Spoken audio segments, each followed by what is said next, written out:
नमस्कार, आप देख रहे हैं एसबीटी न्यूज। पेश है 13 जुलाई बुधवार सुबह 6:15 बजे राजस्थान की बड़ी खबरें।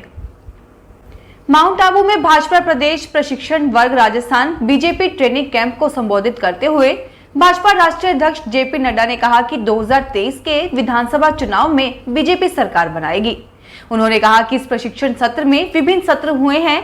इनमें राजनीतिक, संगठनात्मक, बूथ मंडल सशक्तिकरण, मोदी सरकार की जन कल्याणकारी योजनाएं, विदेश नीति आदि पर चिंतन मनन किया गया है। अब हम मिशन 2023 के विजय संकल्प को प्रचंड बहुमत के साथ हासिल करेंगे। नड्डा ने कहा कि भाजपा राष्ट्रीय पार्टी होने के कारण राष्ट्रीय हितों के साथ स्थानीय आकांक्षाओं की आपूर्ति करते हुए कार्य करती है।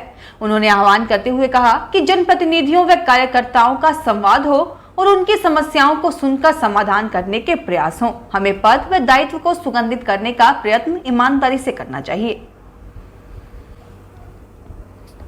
मुख्यमंत्री अशोक गहलोत 15 जुलाई को बीकानेर आएंगे। इस दौरान महाराजा गंगा सिंह विश्वविद्यालय में जहां करोड़ों रुपयों की लागत से बने इंडोर स्टेडियम का उद्घाटन करेंगे, वहीं जल प्रदाय योजनाओं का शिलान्यास भी करेंगे।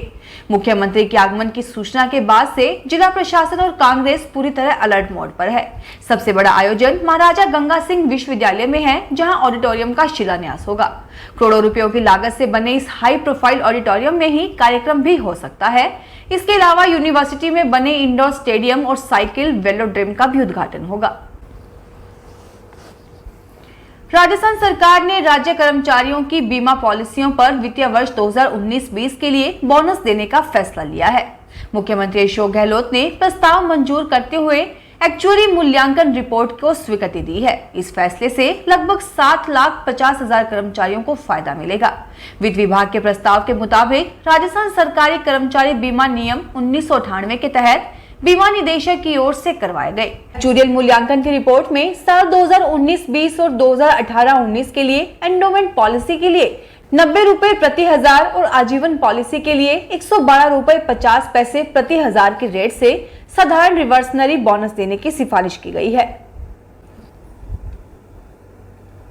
बांदीकुई के स्कूल में 12वीं क्लास का स्टूडेंट देसी कट्टा लेकर पहुंचा तो हड़कंप मच गया। आनन फानन में पुलिस स्कूल पहुंची।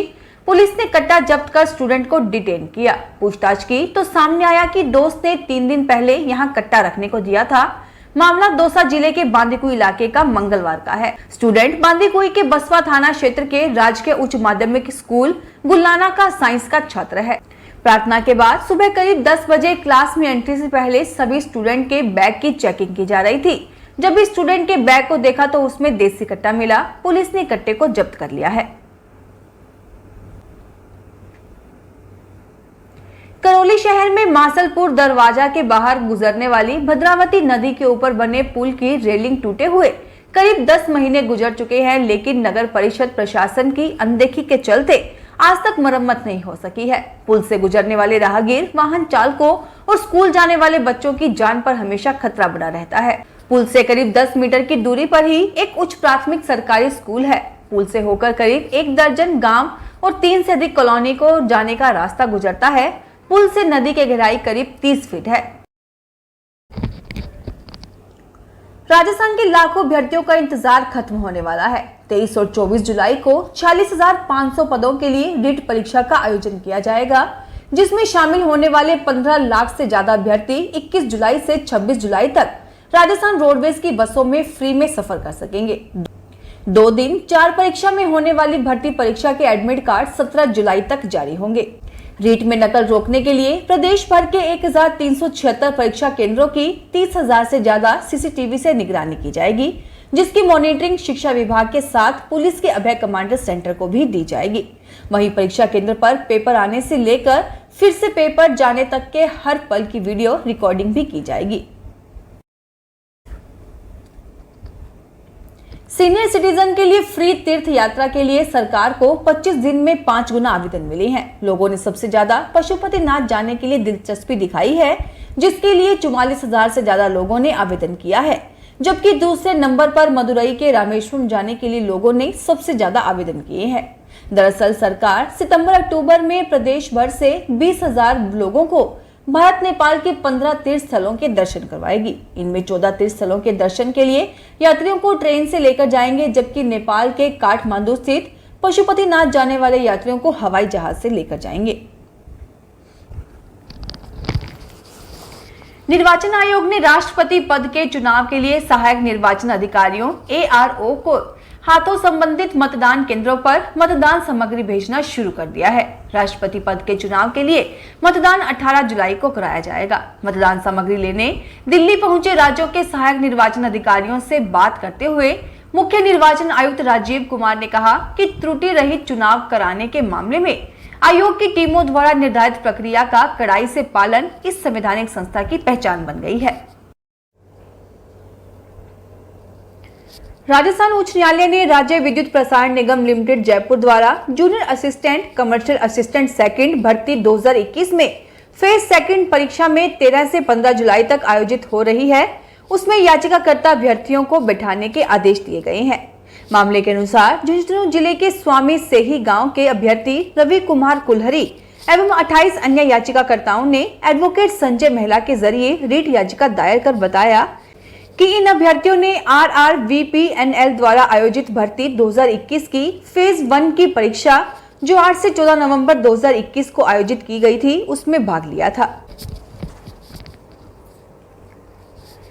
राजस्थान के जैसलमेर के रामदेवरा कस्बे में आगामी 29 अगस्त को देश का विख्यात रामदेवरा मेला शुरू होने जा रहा है। 2 वर्ष बाद आयोजित हो रहे इस मेले की शुरुआत सावन माह में हो जाएगी और इस मेले में दूर दूर से लाखों की तादाद में पैदल यात्रियों की आने की संभावना है, लेकिन उसके बावजूद रामदेवरा की तरफ आने वाला पैदल मार्ग क्षतिग्रस्त पड़ा है, जबकि 1 माह बाद ही पैदल यात्रियों की आवक शुरू हो जाएगी।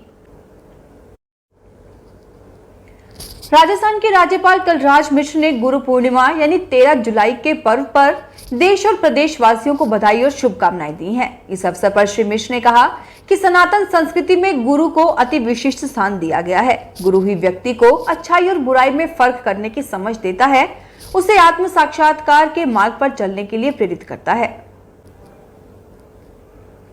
राजस्थान के अलवर जिले में ATM लूट की घटनाओं को गंभीरता से लेते हुए पुलिस ने अब सभी बैंकों की सुरक्षा ऑडिट करने का निर्णय लिया है। भारतीय रिजर्व बैंक के गाइडलाइन का जहां भी उल्लंघन पाया गया उन्हीं बैंक के खिलाफ कानूनी कार्रवाई की जाएगी। राजस्थान में जयपुर के जिला कलेक्टर प्रकाश राज पुरोहित ने एक आदेश जारी कर पटवार सीधी भर्ती प्रतियोगी परीक्षा 2021 के तहत चयनित किए गए 51 अभ्यर्थियों को जिले में पटवारी के पद पर नियुक्त किया है। चयनित किए गए अभ्यर्थियों को 2 वर्ष की अवधि के लिए परिवीक्षाधीन प्रशिक्षणार्थी के रूप में निर्धारित की गई शर्तों के अनुसार कार्य करना होगा। उदयपुर और अहमदाबाद के बीच अगले महीने से ब्रॉडगेज ट्रेन चलने की राह अब पूरी तरह आसान हो गई है। जयसमंद से खारवा के बीच लगभग 38 किलोमीटर ट्रैक का इंस्पेक्शन होने के बाद अब इस ट्रैक पर ट्रेन चलाने की सशर्त अनुमति मिल गई है। ऐसे में अब उत्तर पश्चिमी रेलवे ने इसकी तैयारियां शुरू कर दी हैं। हालांकि ट्रेन चलाने से पहले CRS को ट्रैक में जो खामियां मिली हैं उन खामियों को पूरा करना होगा। इसके बाद अगले महीने से इस ट्रैक पर ट्रेनें चल सकेंगी।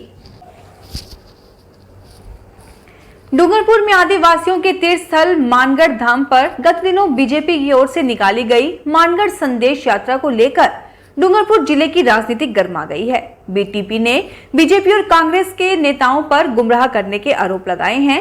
साथ ही कहा कि दोनों ही पार्टियां विकास के नाम पर पट्टियां लगाना बंद करें। BTP के प्रदेश अध्यक्ष वेलाराम घोगरा ने भाजपा और कांग्रेस दोनों को आड़े हाथों लिया। फिलहाल इस बुलेटिन में इतना ही, फिर हाजिर होंगे और बड़ी खबरों के साथ। अगर आप भी अपने आसपास की छोटी बड़ी और महत्वपूर्ण खबरों से अपडेट रहना चाहते हैं तो सब्सक्राइब कीजिए हमारे चैनल SBT न्यूज को और प्रेस कीजिए बेल आइकन पर।